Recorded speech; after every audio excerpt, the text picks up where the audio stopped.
Everyone always called me Julian or Jules. I got tired of being seen as just another John, so I decided to change my name.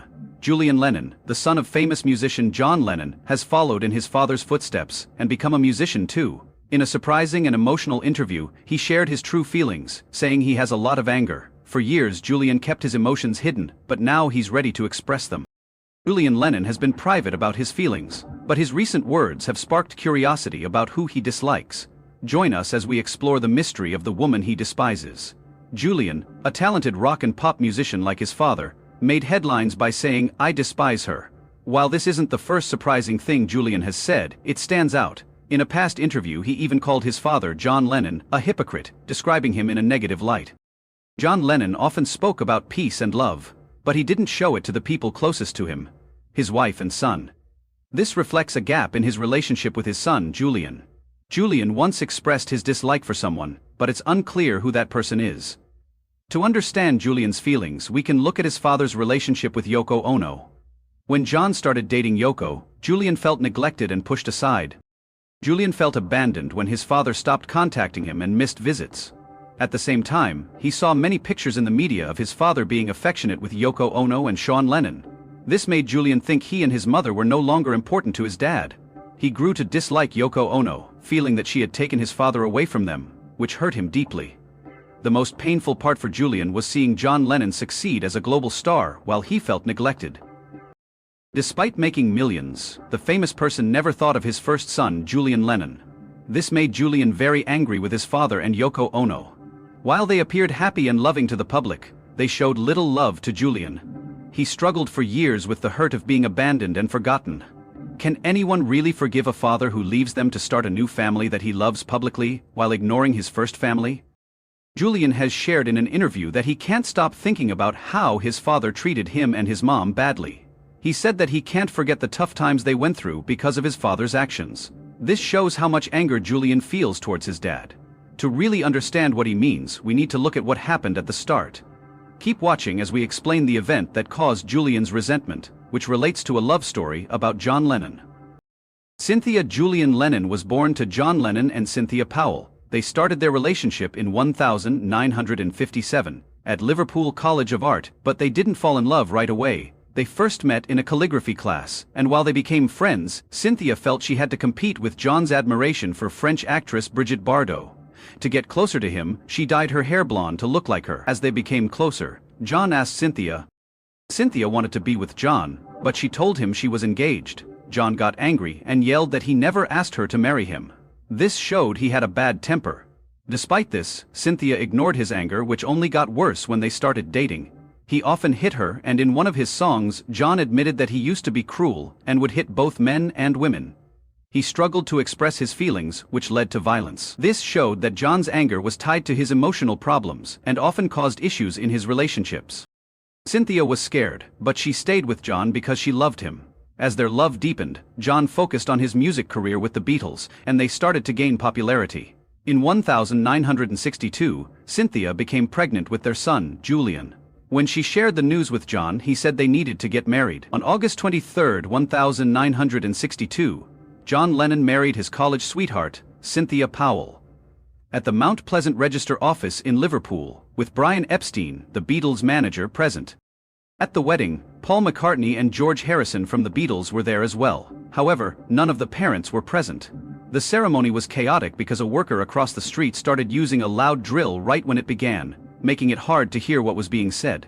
When the official asked the groom to come forward, Harrison mistakenly stepped up instead. This mix-up added to the idea that the wedding was a bit of a joke. The wedding was supposed to fail for several reasons. First, there was a lot of noise that interrupted the ceremony. It was meant to be a secret, so there were no pictures, flowers, or parents present. Brian Epstein, who managed the Beatles, worried that if the wedding got public attention, it would hurt the Beatles' rising fame. Most of their fans were young women, and John Lennon, the most famous member of the band, needed to appear single to keep their interest. Epstein was committed to making sure that happened. They did everything to keep their new fame from fading after their quick wedding. They went to Reese's restaurant in Clayton Square to celebrate, which was special to them because it was where Lennon's parents had their wedding celebration. After the celebration in Clayton, The event ended early since Lennon had to perform at the River Park Ballroom in Chester that night. This meant they couldn't go on a honeymoon right away, but Lennon took Cynthia on a delayed honeymoon on the 16th of Vestiges month. In September, their manager Epstein was with them, likely to keep their marriage a secret and help them stay out of the public eye. To protect them, Epstein offered the couple his apartment on 36 Faulkner Street in Liverpool to live in and even paid for a private hospital room for Cynthia to have her baby. However, secrets don't stay hidden for long, and the public eventually found out about Lennon's marriage, though the Beatles team denied it at first. The Beatles were becoming more famous, and on April 8, 1963, Julian Lennon was born at Sefton General Hospital. Cynthia was happy to have her son, but felt lonely because John was not there. He was on a music tour.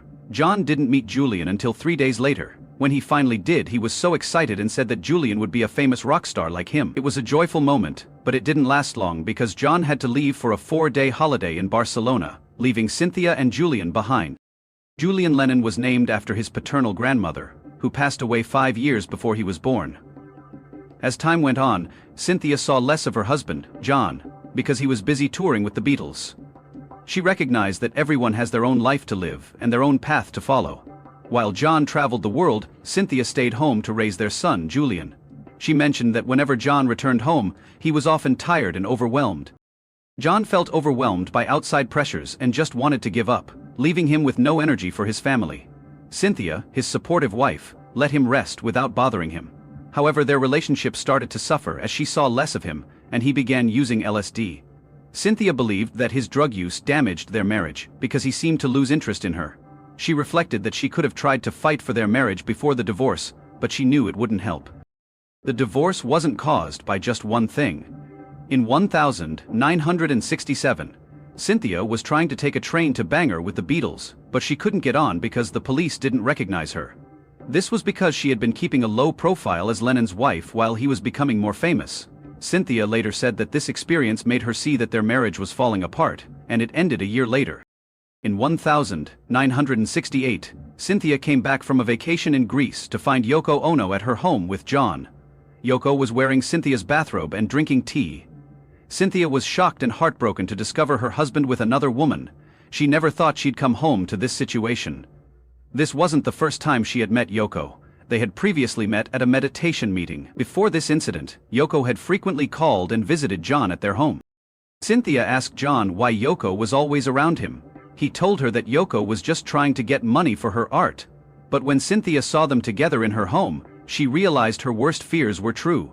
In an interview, Cynthia shared that she suspected something was happening between Yoko and her husband because of all the calls and visits. However, she felt powerless to do anything about it, just like she couldn't stop John from using drugs. Cynthia was heartbroken over her relationship with Yoko Ono.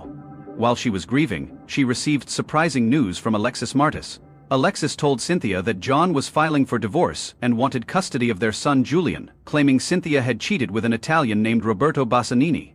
This was a shock because Cynthia had actually caught Lennon cheating, yet he was accusing her of infidelity instead. Cynthia later called this situation crazy. Cynthia didn't understand why John acted the way he did. She remembered that he believed the best way to defend himself was to attack others. While she was in Italy with Julia and her mother, she was surprised to see news about John's relationship with Yoko in the papers. Cynthia was shocked that they had made their relationship public, because she thought she and John were going to get back together. Instead, John told her he wanted a divorce and wanted to be with Julian, leaving Cynthia feeling confused. Cynthia Powell didn't understand why John Lennon was treating her this way, especially with his accusations against her. After talking things over, John agreed to let Cynthia divorce him because he had cheated on her with Yoko. In November 1968, they settled the divorce outside of court, with John agreeing to pay Cynthia €0 a year. This marked the end of Cynthia and John's relationship and the start of John's new relationship with Yoko Ono. Stay tuned as we delve deeper into their love story. John Lennon's new love. Yoko Ono. Lennon first met Yoko Ono on November 9, 1996 at the Indica Gallery in London, where Ono was preparing her conceptual art exhibit. This was 2 years before his divorce. Their meeting led to a series of continuous phone calls and visits. When Lennon showed up at the gallery a day before the main event to preview the show, Yoko claimed she didn't know who Lennon was, saying she didn't know he was one of the most famous pop stars in the At that time, it was unlikely for him to be unnoticed, because Lennon was already famous worldwide. While looking at the exhibit, he found a real apple on a clear stand that caught his interest. Suddenly he picked it up and took a bite. Yoko, upset with him, didn't know how to react. She was angry that he would tamper with her art. Looking back, Lennon thought it was exciting, but what really connected them was Yoko's painting called Hammer a Nail, which was a black and white canvas hung on the wall.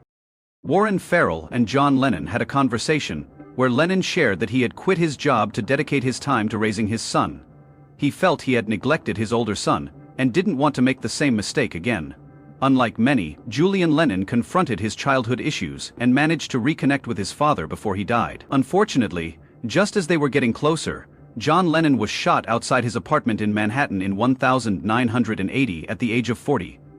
After his death, Julian revealed that John had wanted to strengthen their relationship. But he never had a chance as death took him away. After John's death, Julian faced another battle with Yoko Ono and Sean Ono, as John Lennon had willed all of his properties to Yoko and her son Julian.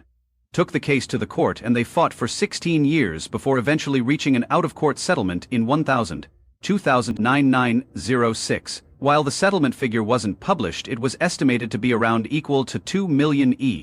What do you think of Julian Lennon's words to Yoko Ono? Was he right to feel resentment towards his stepmother? Share your ideas in the comments below. Don't forget to like, share and subscribe for more content. Also, click on the video shown on your screen. You'll enjoy it.